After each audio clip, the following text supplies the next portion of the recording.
Power, ये वो ताकत है जो इंसान के हर रिश्ते में होती है। ये किस्मत बनाती है और इतिहास को दिशा देती है। बड़े बड़े साम्राज्यों के जिंदगी के फैसलों तक पावर हर जगह है। कंपनियों के बड़े बड़े कमरों से लेकर इंटरनेशनल डिप्लोमेसी के बड़े बड़े मंचों तक पावर पाने की चाहत एक ऐसा नाटक है जो हमेशा से इंसानों को अपनी ओर खींचता रहा है।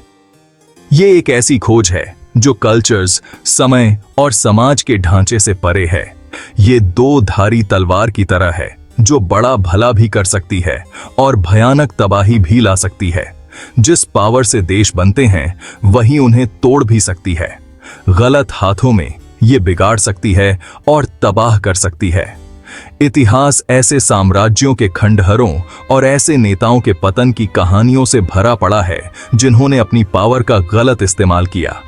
फिर भी समझदार और रणनीतिक लोगों के हाथों में ये तरक्की और अच्छे बदलाव का जरिया बन सकती है। दूरदर्शी नेताओं ने इनोवेशन लाने, आंदोलनों को प्रेरित करने और अमर विरासत बनाने के लिए पावर का इस्तेमाल किया है। पावर के डायनामिक्स को समझना उनके लिए बहुत जरूरी है। जो इंसानी रिश्तों की पेचीदगियों को समझना चाहते हैं, चाहे वो बिजनेस हो, पॉलिटिक्स हो या फिर हमारी निजी जिंदगी, ये हमारी बातचीत, फैसलों और दुनिया को देखने के तरीके को प्रभावित करती है। ये स्ट्रैटेजी, समझदारी और अक्सर चालाकी का खेल है। बिल्कुल शतरंज की तरह हर चाल सोच समझकर चलनी होती है और हर काम सोच समझकर करना होता है। पावर की कला में महारत हासिल करने के लिए हमें उन अनकहे नियमों को समझना होगा जो इंसानी व्यवहार को नियंत्रित करते हैं। महत्वाकांक्षा और विवेक के बीच के नाजुक रिश्ते को समझना होगा और उन छिपे हुए इरादों को पहचानना होगा जो दूसरों को प्रेरित करते हैं। इसके लिए गहरी समझ और बातों के पीछे का मतलब समझने की काबिलियत चाहिए। पावर की दुनिया में अनगिनत स्ट्रैटेजीज और टैक्टिक्स हैं जिनका इस्तेमाल इतिहास में किया गया है। हर युग और संस्कृति का पावर का इस्तेमाल करने का अपना अलग तरीका है। कुछ लोग बल और डराने धमकाने पर भरोसा करते हैं और कंट्रोल और डोमिनेंस बनाए रखने के लिए डर का इस्तेमाल करते हैं, जबकि दूसरे लोग चालाकी, धोखे और समझाने की कला को पसंद करते हैं। ये तरीके अक्सर अपने लक्ष्यों को प्राप्त करने के लिए अधिक सूक्ष्म और जटिल दृष्टिकोण अपनाते हैं। फिर भी पावर के इस जटिल खेल के बीच कुछ ऐसे टाइमलेस प्रिंसिपल्स हैं जो हमेशा से चले आ रहे हैं। ये प्रिंसिपल्स पावर के जटिल खेल को समझने के लिए एक रोड मैप प्रदान करते हैं। ये पावर के 48 नियम हैं, जैसा कि मेरी किताब में बताया गया है, जिसका नाम भी यही है। हर नियम पावर के डायनामिक्स को समझने और उनमें महारत हासिल करने के लिए इनसाइट्स और स्ट्रैटेजीज बताता है। ये ऐसे इन नियमों में से पहले और सबसे महत्वपूर्ण नियम, अपने मालिक से कभी भी आगे न बढ़ें के बारे में बताता है। यह प्रिंसिपल उन सभी लोगों के लिए बहुत मायने रखता है जो किसी भी हायरार्की में आगे बढ़ना चाहते हैं। यह नियम पावर डायनामिक्स के केंद्र, महत्वाकांक्षा और विनम्रता के बीच नाजुक संतुलन और इस महत्वपूर्ण अवधारणा को समझने में विफल रहने के अक्सर अक्षम्य परिणामों की बात करता है।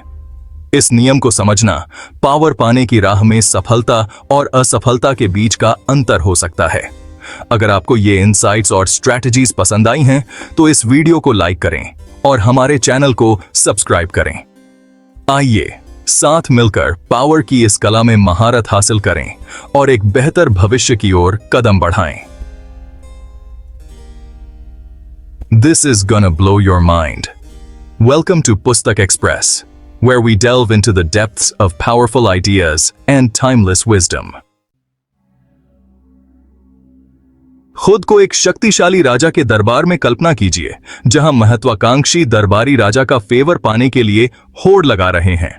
हर तरफ अनकही टेंशन है, हर शब्द और हाव भाव पर नजर है। कहीं कोई फायदा तो नहीं उठा रहा या कोई खतरा तो नहीं। ऐसे में कोई भी इंसान जो सबसे खतरनाक काम कर सकता है वो है अपने मालिक से आगे निकलना। पावर का यह पहला नियम आपकी प्रतिभा को दबाने या साधारण जीवन जीने के बारे में नहीं है, बल्कि यह ईगो की नाजुक प्रकृति और उन असुरक्षाओं को समझने के बारे में है जो अक्सर अनजाने में सबसे शक्तिशाली व्यक्तियों को भी घेरे रहती हैं। इंसानी स्वभाव है कि अथॉरिटी वाले लोग स्वाभाविक रूप से उन लोगों से खतरा महसूस करते हैं जो प्रतिभा, बुद्धिमत्ता या करिश्मे में उनसे आगे निकलते हैं। अपने मालिक से कभी आगे न बढ़ने का मतलब है खुद को चालाकी से प्रमोट करने की कला में माहिर होना। यह अपनी उपलब्धियों को अपने वरिष्ठों को कमतर किए बिना बताने के बारे में है। यह अपनी प्रतिभा को इस तरह से पेश करने के बारे में है जो उनके कद को कम करने के बजाय बढ़ाए। इसके लिए मानव मनोविज्ञान की गहरी समझ, समझदारी और अपने आसपास के लोगों की प्रतिक्रियाओं का अनुमान लगाने की क्षमता की आवश्यकता होती है। इस नियम की अनदेखी करने के परिणाम जल्दी और विनाशकारी हो सकते हैं। इतिहास ऐसे लोगों के उदाहरणों से भरा पड़ा है जो अपनी ही ब्रिलियंस से अंधे होकर बहुत जल्दी और बहुत तेजी से आगे बढ़े, और उन्हीं लोगों ने उन्हें गिरा दिया जिन्हें वे प्रभावित करना चाहते थे। पावर के खेल में वास्तव में महारत हासिल करने के लिए व्यक्ति को महत्वाकांक्षा और समझदारी दोनों के साथ इस खतरनाक रास्ते पर चलना सीखना चाहिए। ऐसा क्यों है कि सबसे ज्यादा कॉन्फिडेंट दिखने वाले लीडर्स भी दूसरों की ब्रिलियंस से इतनी आसानी से थ्रेटन्ड क्यों हो जाते हैं? यह सवाल इंसानी मनोविज्ञान के मूल और पावर और इन्फ्लुएंस की जटिल गतिशीलता में गहराई से उतरता है। इसका जवाब ईगो, इनसिक्योरिटी और वैलिडेशन की इंसानी जरूरत के जटिल खेल में निहित है। ये एलिमेंट्स एक नाजुक संतुलन बनाते हैं जो किसी ऐसे व्यक्ति की उपस्थिति से आसानी से बिगड़ सकता है जो थोड़ा बहुत ज्यादा चमकता है। असल में पावर अक्सर एक नाजुक चीज होती है जो कथित श्रेष्ठता की नींव पर बनी होती है। यह परसेप्शन सिर्फ काबिलियत के बारे में नहीं है, बल्कि उस छवि के बारे में भी है जो कोई दुनिया के सामने पेश करता है। जब उस परसेप्शन को चुनौती दी जाती है तो यह डिफेंसिव तरीकों को ट्रिगर कर सकता है। ये तरीके अक्सर सबकॉन्शियस होते हैं और अपर्याप्तता और असफलता के गहरे डर में निहित होते हैं। अथॉरिटी वाले पदों पर बैठे लोग जो अक्सर सम्मान और प्रशंसा के आदी होते हैं, जब किसी ऐसे व्यक्ति का सामना करते हैं जो उन गुणों से युक्त दिखाई देता है जिनकी उनके पास कमी है, तो वे अपने आत्म मूल्य की भावना को कम महसूस कर सकते हैं।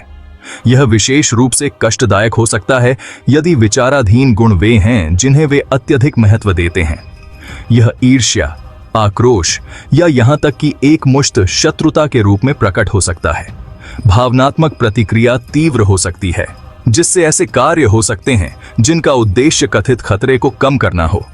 मास्टर खतरा महसूस करते हुए कथित खतरे को खत्म करने के लिए होशपूर्वक या अनजाने में हमला कर सकता है। यह सूक्ष्म कमजोरियों से लेकर खुले आक्रमण तक कई रूप ले सकता है। इसके अलावा बौद्धिक या रचनात्मक रूप से दूसरे से हीन महसूस करने में एक अंतर्निहित मनोवैज्ञानिक असुविधा होती है। यह असुविधा उन वातावरणों में और बढ़ सकती है जो इनोवेशन और रचनात्मकता को अत्यधिक महत्व देते हैं। यह उन लोगों के लिए विशेष रूप से सच है जिन्होंने वर्षों की कड़ी मेहनत और समर्पण के माध्यम से अपना दर्जा हासिल किया है। यह विचार कि कोई और कम प्रयास से समान या अधिक सफलता प्राप्त कर सकता है बहुत परेशान करने वाला हो सकता है। किसी ऐसे व्यक्ति द्वारा उनकी उपलब्धियों को कम आंका जाना जो आसानी से महारत हासिल करता हुआ प्रतीत होता है, निगलने के लिए एक कड़वी गोली हो सकती है। इससे अन्याय की भावना पैदा हो सकती है और व्यक्ति के मन में अपने मूल्य को फिर से स्थापित करने की इच्छा पैदा हो सकती है। इस डायनामिक को समझना उन सभी के लिए आवश्यक है जो पावर के गलियारों में आगे बढ़ना चाहते हैं। इसके लिए न केवल अपने कार्यों के बारे में बल्कि दूसरों की प्रतिक्रियाओं और धारणाओं के बारे में भी गहरी जानकारी होनी चाहिए। सिर्फ प्रतिभाशाली या बुद्धिमान होना ही काफी नहीं है। व्यक्ति के पास अपने आसपास के लोगों पर अपने कार्यों के प्रभाव को समझने के लिए इमोशनल इंटेलिजेंस भी होनी चाहिए। इसमें दूसरों में डिफेंसिव प्रतिक्रियाओं को ट्रिगर करने की क्षमता को पहचानना शामिल है। पावर की कला में महारत हासिल करने के लिए इंसानी स्वभाव का छात्र बनना होगा। उन सूक्ष्म संकेतों और अनकही चिंताओं को पहचानना होगा जो मानव व्यवहार को नियंत्रित करते हैं। यह समझ न केवल सफलता प्राप्त करने बल्कि प्रतिस्पर्धी माहौल में इसे बनाए रखने की कुंजी हो सकती है। Section 4. The Price of Overshadowing, Leonardo and Ludovico. Leonardo da Vinci और लुडोविको स्फोर्जा, ड्यूक ऑफ मिलान की कहानी अपने मास्टर से आगे निकलने के खतरों की याद दिलाती है। लियोनार्डो एक अद्वितीय प्रतिभा के धनी लुडोविको के दरबार में एक कलाकार और इंजीनियर के रूप में आए थे। उनकी प्रतिभा निर्विवाद थी। उनका दिमाग रचनात्मकता और इनोवेशन का एक अथाह स्रोत था। फिर भी लियोनार्डो की ब्रिलियंस जो आकर्षक थी, उनके लिए नुकसानदेह भी साबित हुई। उन्होंने ड्यूक के दरबार को अद्भुत आविष्कारों और कला के लुभावने कामों से भर दिया, लेकिन ऐसा करके उन्होंने अनजाने में अपने संरक्षक पर एक परछाई डाल दी। लुडोविको, जो खुद भी काफी ईगोइस्टिक थे, ने खुद को अपने प्रोटेजे की ब्रिलियंस से छोटा पाया। ड्यूक की प्रशंसा, जो कभी बहुत ज्यादा थी, कम होने लगी और उसकी जगह असुरक्षा की भावना ने ले ली। लियोनार्डो शायद अपनी ही प्रतिभा से अंधे होकर दरबार की बदलती गतिशीलता को पहचानने में विफल रहे। वह ड्यूक के दिल में पनप रहे आक्रोश से बेखबर उन्हें डैज़ल और विस्मित करते रहे। नतीजा यह हुआ कि विश्वास और संरक्षण का धीरे धीरे क्षरण हुआ, जिसका समापन लियोनार्डो के मिलानी दरबार से चले जाने के साथ हुआ। यह ऐतिहासिक किस्सा पावर की गतिशीलता में एक महत्वपूर्ण सबक देता है। असली महारत न केवल असाधारण प्रतिभा रखने में है, बल्कि यह समझने में भी है कि उस प्रतिभा का इस्तेमाल रणनीतिक रूप से कैसे किया जाए। यह किसी की क्षमताओं को प्रदर्शित करने और यह सुनिश्चित करने के बीच एक नाजुक संतुलन है कि वे क्षमताएं अथॉरिटी वाले लोगों के कद को कम करने के बजाय बढ़ाएं। Section 5 modern echoes of N ancient law. अपने मालिक से कभी आगे न बढ़ें का सिद्धांत केवल इतिहास तक ही सीमित नहीं है। यह एक ऐसी अवधारणा है जो हमारे वर्तमान जीवन के विभिन्न पहलुओं में रेजोनेट करती रहती है।